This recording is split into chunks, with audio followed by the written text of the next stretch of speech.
Hello, faithful, and welcome to the 49ers Plus podcast. I'm Al Moriello, and this is your source for the most objective 49ers discussion. Only smart takes, never any clickbait. And today we're going to be discussing Brock returning as the starter, as if there was ever any sort of QB controversy. Ricky Pearsall also returning. We're going to be talking about some really bad takes online. Twitter Twats is back, or are back, I guess, if it's more than one bad take. And then we're going to dive into the Niners at Cardinals preview and give some keys to the game and a prediction. So let's jump right in. As you know, Brock Purdy back as the starter. Since leaving the Jacksonville game, he's missed 6 games. So this upcoming game against Arizona will be technically 7 weeks since he's played football again. At a press conference, I believe it might have been yesterday or Thursday, Brock said he feels good now. He felt good after the first injury, after the Seattle game when he came back against Jacksonville, and generally kind of feels the same. It was a 3-week injury, a 3 to 5 week injury that he came back after 3 weeks. I think we all know either the medical staff rushed him back, or Brock rushed himself back, or Brock underestimated the severity of the injury and thought, all right, there's a little bit of pain and discomfort. Let me, I think I should be able to play through it. But when it's your plant foot, your follow through, and in Brock's words, he just got caught in a similar type of tackle against the Jaguars as he did against the Seahawks, that set him back for missing twice as many games the second time around as the first time around. I know the discourse was, oh, look, Joe Burrow had surgery and he's coming back before Brock. No, morons. Brock came back the first time against Jacksonville week 4 and then got hurt again. It's not the same thing. It's not the same injury. Doesn't need surgery. It's something that may linger. Brock is not wearing like the steel plate in his shoe. So that's actually an encouraging sign. But like anything, and he even said, he's like, I can go out there and hurt my other toe. He can go out there and turn an ankle, wrist. Like, injuries can happen at any point. You'd have to think, though, 7 weeks, literally 7 Sundays after the Jaguar game versus 3 Sundays after the Seahawk game, he should be healthier. Healthy-ish or healthier. He should be healthier than where he was going into Jacksonville week 4. Now, that brings us to the Mac being back to the bench, and there was never any controversy. Anyone on TV or social media that's a legitimate social media person, not the Grant Cohns of the world, that were saying, oh, you got to ride the hot hand and stick with Mac. There was never any controversy. It was a weak, boring take to drum up clicks and engagement. I was at the supermarket, grocery store yesterday or 2 days ago. And whenever I go, I do kind of like the self-scanning. Not the 15 items or less, like self-checkout, but they have 4 different registers open. You can have as many groceries as you want, use the self-checkout. Stick with me here. I'm getting to a point. So I'm there and there's 4 registers or maybe 3 registers that were open. And in all 3 registers, there's only one person that's actually scanning their food, and they're all 3 elderly people. Naturally, I choose the wrong one. I choose the one where it looks like this person's a little farther ahead, and maybe I'll, start scanning and get out of here like a minute or 2 quicker. No, I'll, obviously always pick the wrong line.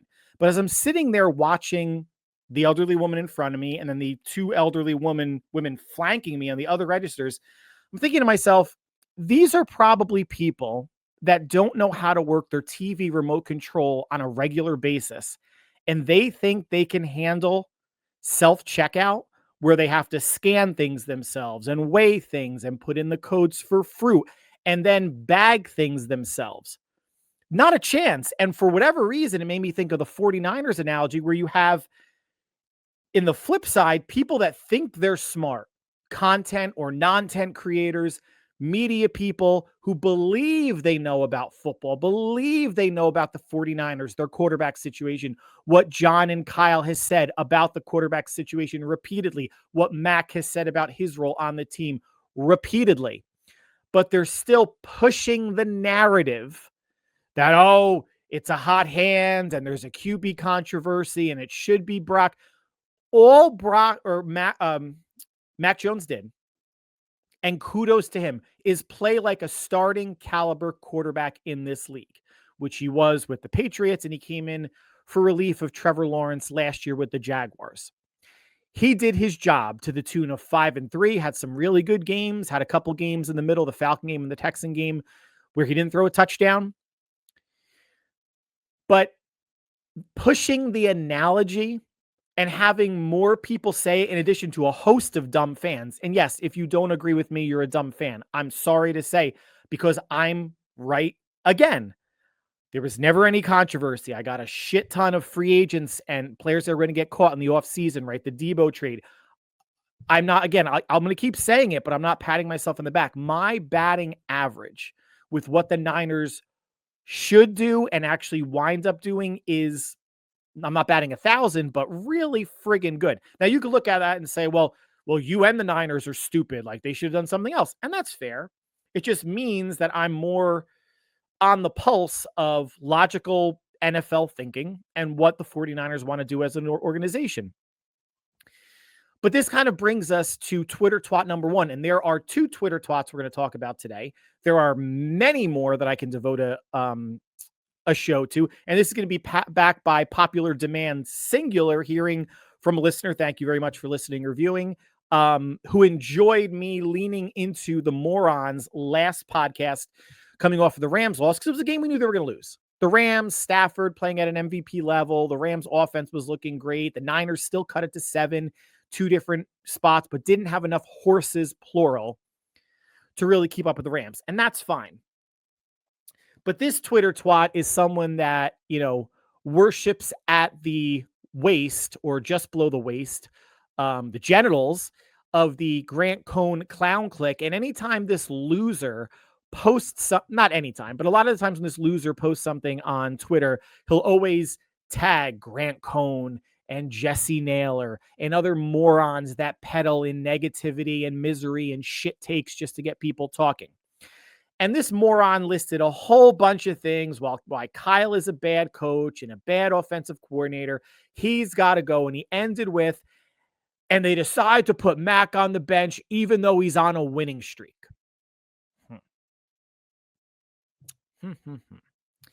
So since the Jaguar game, when Mac came in for Brock the second time, the Niners have been Rams, victory, Tampa, loss, Falcons, victory, Texans, loss, Giants, victory, Rams, loss.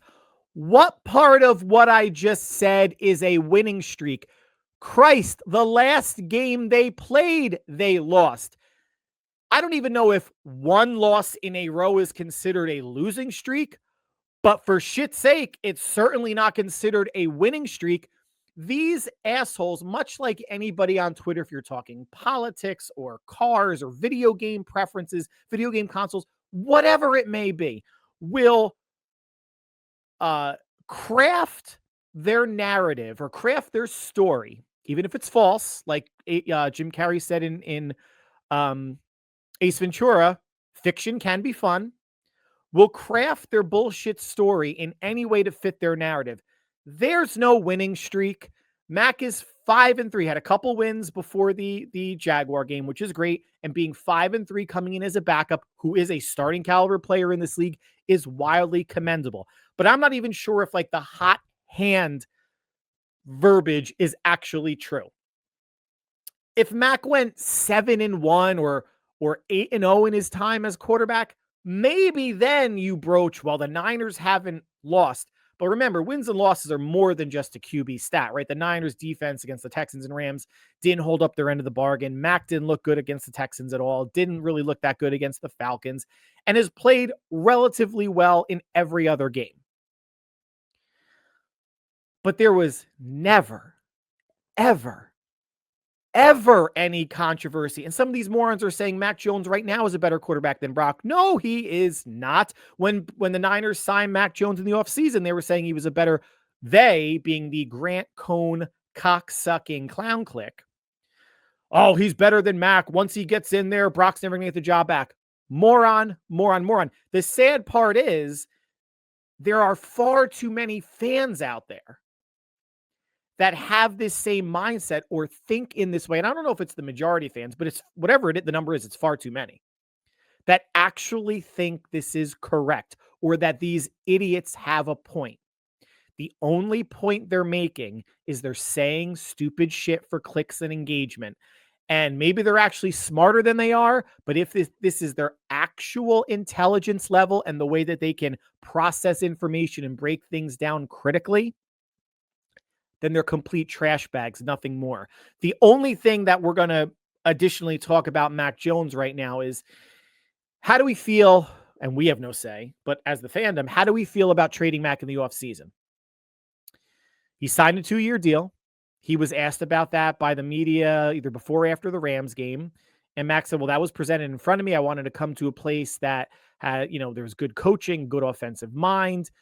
He didn't say the words, I wanted to rebuild myself, but there is something to be said to going to a good team and a good offensive minds like Minnesota when Darnold was there, and Darnold was with San Francisco the year before that in 2023. There's the teams are going to want or be interested in Mac Jones. If Kayvon fucking Thibodeau is worth a first-round pick and Jermaine, not worth, it was the Giants were asking for a first-round pick and the Jets were asking for a second-round pick for Jermaine Johnson, let's put it in perspective. Mac Jones should be garnering a first plus. Doesn't mean the Niners are going to get it. But if the market, and you saw that there was no market for Kayvon for a first. There was no market for Jermaine Johnson in a second. There was a market for Jalen Phillips in a third, but he was a wildly injured player, and the Niners don't need more of that. There was no market for Trey Hendrickson in a first. There was no realistic market for Max Crosby. The Cowboys gave up too much for, was it Quinn Williams, a defensive lineman from the Jets? But if you want, and by you, I mean another team out there, are looking to make a trade for a starting quarterback, also known as the most important position in professional sports, and you're coming to me because you want a starting quarterback for your team, then I want a first-round pick. And I might want more than a first-round pick. And if you're going to say that's unreasonable for Mac Jones, I don't think it is. I don't think it's unreasonable to start the discussion there. At the very least, it's a second plus something. For a starting quarterback, these commodities, these people, there are not many of them on the planet. There's literally 32. Maybe you want to go up to like 38 or 40, some backups that could potentially play as starters on the planet. Now, remember, if Max stays with the Niners in 2026 and leaves, the best they can do is a third-round compensatory pick that you don't get until 2028 because you won't get it for 2028. Could be 2027. I might be getting my years mixed up. I apologize. But the best you're going to get is a third. So if the best that I'm going to get is a third-round pick, if I hold him, then if I give him up, I want more than a third. And it's not a third plus. Not at all. It's got to be a second plus. I would start negotiations at a first plus because it's someone that can play at a high level. He did that at New England. He's played at a high level with San Francisco. You saw what happened with Darnold going from San Francisco to Minnesota. Now what he's doing. You have case studies that you can point to and say, look at what the rehabilitation process can be. And Darnold didn't play in San Francisco other than the Week 18 game in 2023 against the Rams and lost because Brock was healthy the whole season. But you've seen what Mac can do, how efficient he can be, and how tough he is playing through injury.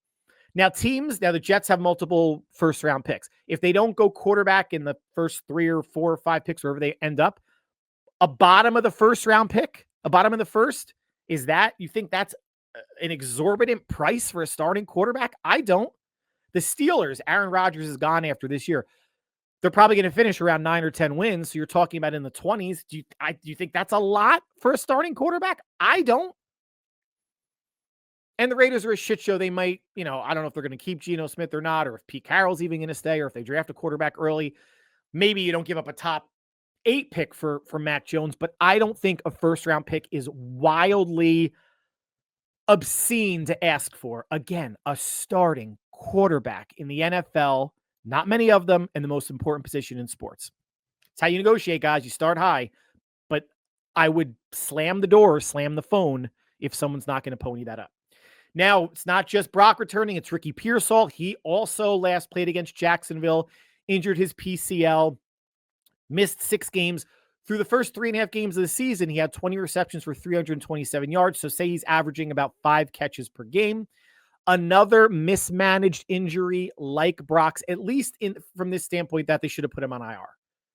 If it was a PCL injury, just like McCaffrey had last year when he got hurt at Buffalo, and that ended his season, why did anyone think he was going to be back before 4 weeks or right at the 4-week mark? There was no chance. So whatever the Niners could have done with that free roster spot, who knows? But mismanaged in a different way than Brock. At least he is back, and this is going to be the first time all season, we're going into week 11, guys, that Pearsall, Jennings, Demarcus Robinson, and George Kittle are all on the field at the same time. Remember, there was no Demarcus Robinson against Seattle. I think Juwan Jennings played, but he was on a snap count. And then, Kittle played and then got hurt before the first half ended. Who knows what injuries are going to happen this game, right? Coming out of the Rams game, no injuries. Shocking. Who knows coming out of this game? Not trying to jinx anything. But the Niners offense, the healthiest it's been since the start of the season. And we're not going to count Brandon Ayuk because we knew he wasn't going to be ready for at least the first 4 weeks starting on PUP. And who knows when he's going to come back now. But I do think he will be back before the season ends. Listen, for people that want to trade Brandon Ayuk, you need to show that he's healthy before you can trade him. And I don't even think they're going to trade him. I think JJ's gone. I think Demarcus Robinson, if you don't want to keep him, you can cut him with minimal cap hit. I think Brandon stays. You have Pearsall. I'm not comfortable that Jordan Watkins is the number 3. I would like to bring someone else in, or if Demarcus Robinson stays, and you have Jacob Cowan coming back from IR next year.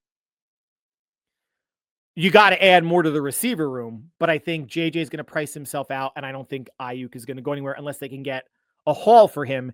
And if you don't get a haul for Brandon Ayuk because he's coming off of injury and people want to lowball you, you don't trade him. You can always trade him you can always trade him in 2027, right? You don't, it's the offseason, we got to trade Brandon. Chill out. You don't.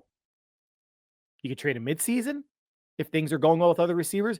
You don't have to do anything. Regardless of what non-10 creators and the uninformed media tell you, the Niners don't have to rush into a decision. Now, before we get into the Niners-Arizona preview, Twitter Twats Part 2, made you wait for it. And this was someone who goes by senior in his name, but has a lot of junior-level takes. And here was the twat verbiage, quote, "Since the 49ers didn't make a move at the trade deadline, why not play all of their young players?" Here's why, moron. Because the Niners are 6-4 and they're still fighting for the NFC West and the playoffs. It goes back to this whole waving the white flag. We didn't give up a 2nd-round pick for Jermaine Johnson. We didn't give up a 1st-round pick for Kayvon Thibodeau. We didn't give up multiple firsts for Max Crosby or a 1st+ for Trey Hendrickson, who was never going to re-sign because we can't afford to have 2 high-priced defensive ends. We're waving the white flag on the season. We're giving up. We might as well not even show up to any other game because we didn't make a stupid trade where we would have gotten ass raped. The Niners are fighting for the playoffs and still the NFC West. Who knows what happens again? Darnold gets hurt. Stafford gets hurt. Puka and Devontae Adams is dealing with an oblique injury. I think he's going to play, which affects my fantasy team because if not, maybe I take Stafford out and I play Jordan Love against the Giants. The Niners are still in it. You're in it till you're not. And then when you're not in it, then you could play some younger players. But not now. Moron. Senior level name with junior level takes. You got to be kidding me. If CJ West isn't getting snaps, it's because he's not earning it over anybody. Nick Martin, everybody's favorite. Well, why didn't Nick Martin start when Fred Warner went out? And you should put Nick Martin in over D. Nick Martin's not close. He's linebacker 5. Luke Gifford isn't that great. I get it. But he's better than Nick Martin is right now. Yeah, I'm going to take your take, non-tent creator or knuckle-dragging, mouth-breathing fan, over what Robert Saleh sees every day. I don't care if he was a 3rd-round pick. Doesn't mean you have to start day one. Doesn't mean you have to even start anytime year one. Aaron Banks was a second-round pick 5 years ago. Didn't start at all year one. Had to reshape his body and get acclimated, which you can make the argument, then why are you drafting someone that high that's not going to, make an immediate impact for you? I get it. But just because they have that draft round price tag on them or tag on them doesn't mean that they're gifted anything. It's not like it's a first, the number one overall pick as a quarterback or a first round quarterback where at some point you want to see what you have. That at some point is when the Niners are out of it. And that's not happening anytime soon because they're battling for the West and they're battling for either the 7 or the 6 seed. Dumb. I feel for content creators, and by non-content creators. And by non-content creators, I mean people that post non-stop. They're dry humping their phone. They're posting to Twitter and TikTok relentlessly because if you post that much, it's not all gold. And chances are the vast majority of it is not gold. It's not even bronze. It's shit. And it's just for engagement. Now let's jump into the Niners and Cardinals. Niners opened up as a 2.5-point favorite at Arizona. It feels about right. Like, the whole 3 points for home field advantage thing. And I might be wrong. I know that's what is said out there. I might be wrong in how I'm doing this math, but if the Niners are a 2.5-point favorite at Arizona, that means on a neutral field, they would be a 5.5-point favorite, right? And then that would also mean in Santa Clara, they'd be an 8.5-point favorite. I think that feels a little high, but if 3 points means home field advantage, you keep cascading down or up, whichever way you're going, then, neutral sites another 3 points and home field's another 3 points for whatever that's worth. Now, this is not a must win game for the Niners. It's awfully close. Let's call it a really need to have this one game because after Arizona, one, it's a division game. You can get to 4-1 in the division. That's awesome. It's an NFC game, which is important. And upcoming, you're home for Carolina at Monday night. You're at Cleveland. Then you're on a bye, and you're at home for Tennessee. These next 4 games, you have to go 3-1. I think they're going to lose at Cleveland. I think I shouldn't give away my prediction, but I think Jim Schwartz and that defense, remember the last time the Niners were at Cleveland, they were playing a third-string quarterback, and they still couldn't win that game. And again, I know Jake Moody missed a field goal at the end, but it never should have been that close. After these 4 games, you end up with at the Colts, at home for Chicago, and at home for Seattle. So if you can go 3-1 with these next 4, you're at 9-5. And then to me, you just have to win 1 to get to 10 wins and make the playoffs. If you can win 2, that's even better. Again, for those of you that have been listening, last week and beyond that, much appreciative, so glad to have you along for the ride. But going into the season, I said that a healthy-ish Niner team would finish at 11-6. This is so far from a healthy-ish Niner team that if they can finish at 10-7, how am I not happy about that? How should the fan base not be happy about that because of everything the team has gone through? And it's not a smoke and mirrors thing. I mean, I know they have, not the hardest schedule in the world. The AFC South isn't great. The NFC South isn't great outside of Tampa Bay. But you're still, it's a similar season to last season. And last season they went 6-11. If they can flip that around or go 10-7, how can you not be happy? How can you not be pleased with what the Niners are pushing through with all the injuries they're battling? Now, the Niners are going to be facing Jacoby Brissett, not Kyler Murray, who's on IR. They faced Brissett last year, week 4, when he was with the Patriots, beat New England 30-13. Brissett went 19 of 32 for 168 yards, 1 touchdown, 1 interception. Just stats, right? Factual stats, not saying anything, because I think even with the injuries that we're going to talk about for Arizona, they have more talent than the Patriots had last season against San Francisco. Brissett has started the last 4 games. He has thrown for at least 258 in each one of those games and has 8 total touchdowns and no interceptions. In a lot of ways, outside of the mobility, might be a tougher matchup for the Niners defense than Kyler Murray. Now, the Cardinals injuries, this might be the first time all year outside of maybe week 1 where the Niners have a shorter injury report list than their opponent. Starting wide receivers Marvin Harrison Jr. and Zay Jones are out. Starting cornerback Will Johnson is out. Starting linebackers Mack Wilson and Baron Browning are out.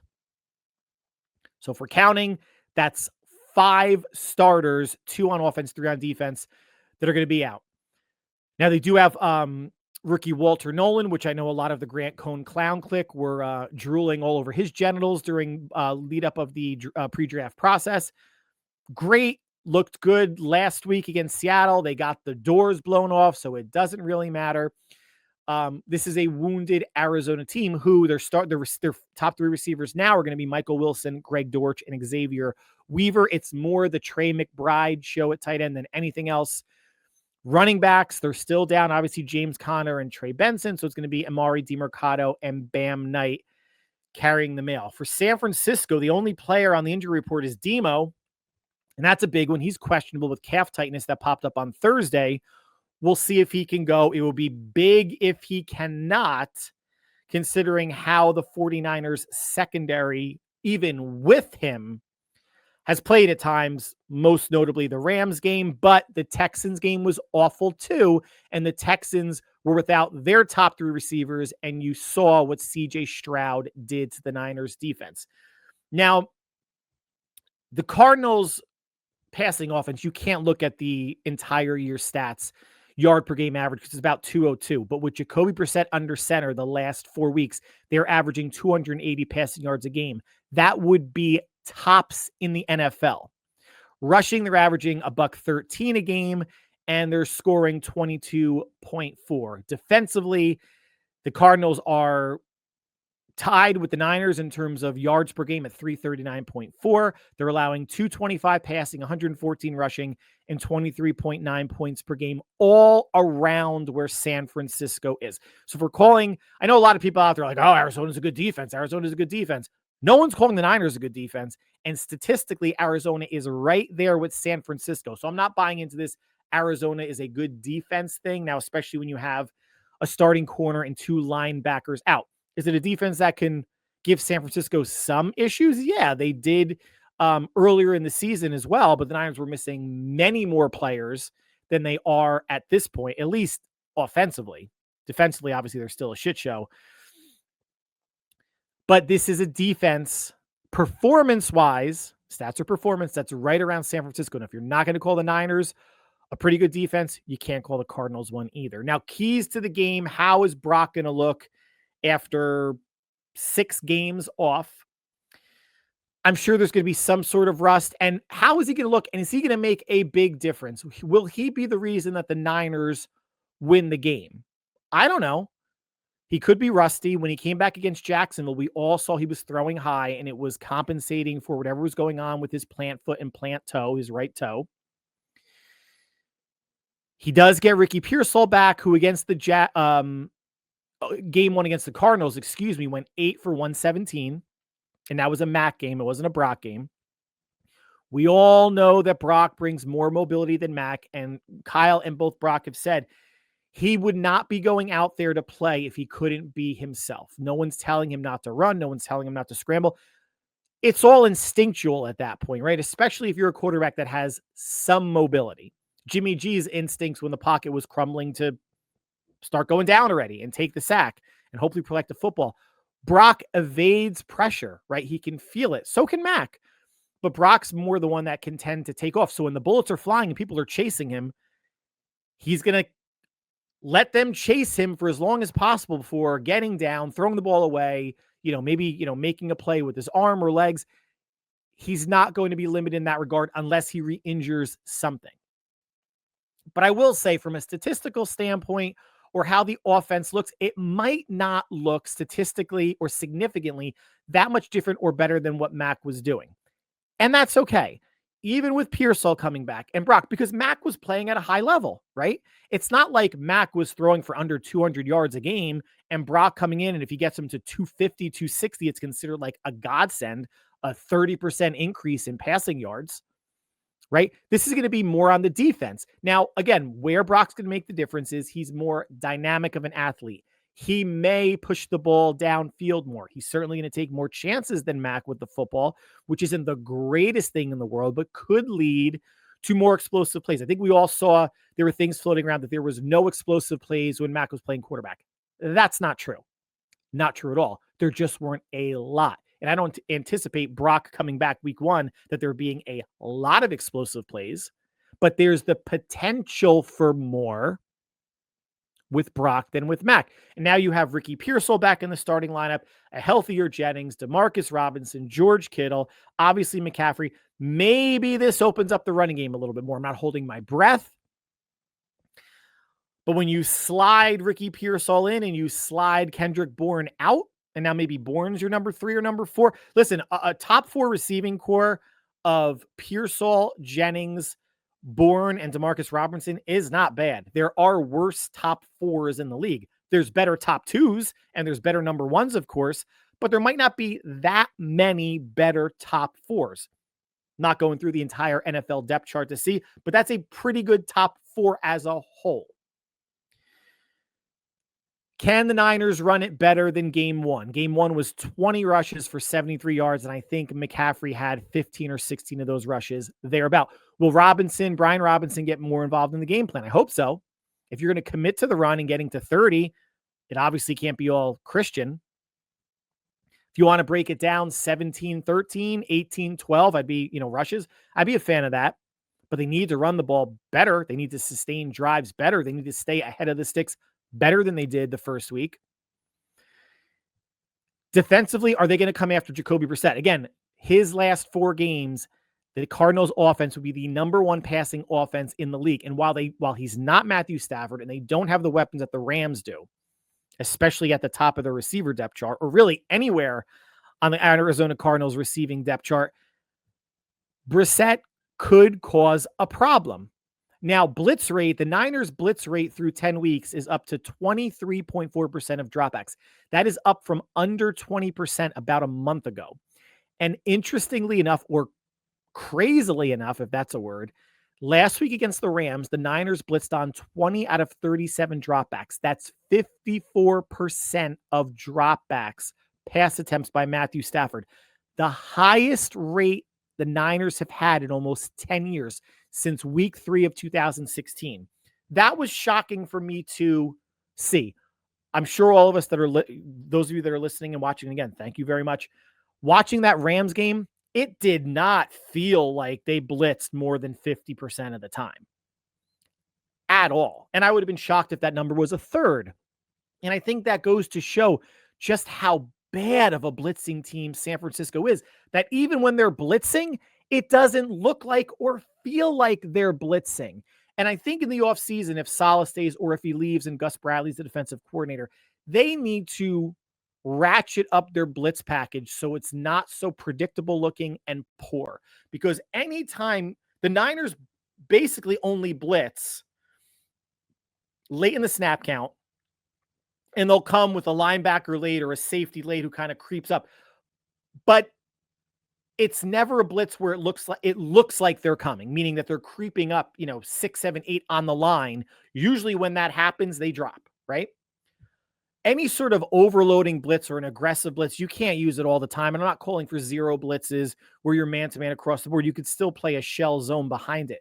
But the Niners blitz rate being that high and it not even remotely close, maybe I'm N of 1, just me, didn't even feel like or look like they blitzed that well or that much, is an issue. And I don't think they should blitz Jacoby or Brissett 50% of the time, although you can make the argument they should because of who they're missing at receiver.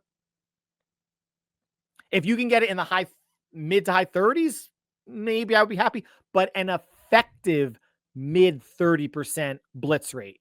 If he drops back 36 times and they blitz 12 times, but it's got to be a productive blitz, not these shitty looking blitzes where no one's going to get there. And the quarterback knows no one's going to get to him. Can the Niners play slightly better run defense than game 1? And game 1 against the Cardinals, they weren't bad. 28 for 106 yards.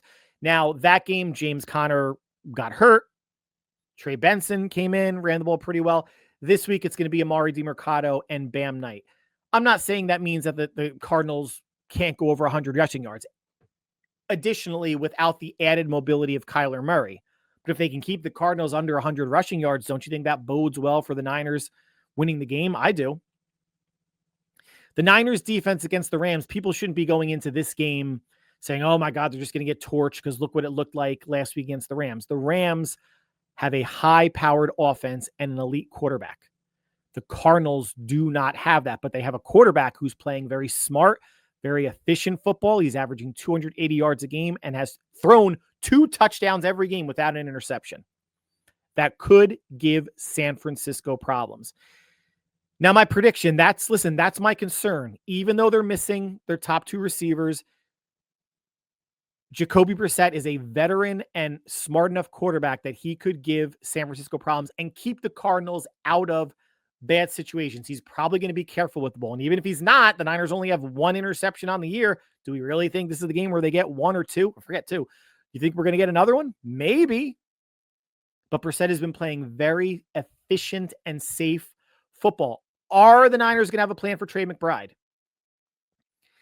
I'm not going to say he's the only player that can hurt them, but he's the one that can hurt them the most. What's the plan, Saleh? The plan better not be to line up a safety on him every play or to cover him exclusively. I mean, you could bracket him, you could play zone, you could play maybe man with a zone behind him, but let's not have any safeties in coverage with any receivers, but especially not Trey McBride, please. He's the only, Jacoby Brissett is the player that can beat them. But in terms of people catching or running the football, it's really only Trey McBride. Now, in terms of a score prediction, I said this isn't a must-win game, but this is a really need-to-have game, and I think the Niners get this one, and I think they cover the spread. I think it's going to be a closer game than we would like to watch, but that's been the story of the Niners season all year long in terms of wins outside of the Giant game. I think the Niners win this one to win this 24-20, get to 7-4, and then in that 4:00 window, we're going to be seeing the Rams and the Seahawks play. And assuming there's no tie, one of those teams loses and comes back a game closer to San Francisco. And what's funny, that might be the game of the week, right? Rams, Seahawks, 7-2 atop the NFC West. Fox is sending their number 2 crew, number 2 broadcast crew out there. And it's not the national game. It's whoever the Bears are playing. I forget. I apologize. So I don't think any Rams fans or Seahawks fans are listening to this, but it just goes to show how much these teams are not on the national radar. How many people across the country do not give a shit about these 2 teams? It's not taken away from the season that they're having, but anybody out there on Twitter that thinks like Rams, Seahawks, like they're the big brothers now. Yeah, you're having a good season, but historically, compared to the Niners, you guys are poverty franchises. That's going to conclude the podcast for today and this week. Like always, I want to thank you, and I want to keep thanking you if you are watching or listening for making us part of your viewing or listening routine. Sorry this is coming at least a day late. Hopefully you guys have time to watch or listen between now and when the Niners play 4:00 Eastern or 4:25, whatever it may be, Eastern time at Arizona. Whatever you guys are doing between now and then, stay happy, healthy, and safe. We will talk soon, whether it is Sunday night or sometime on Monday, the reaction show to hopefully a 49ers win and climbing back up to 7-4. Stay well, all. Take care.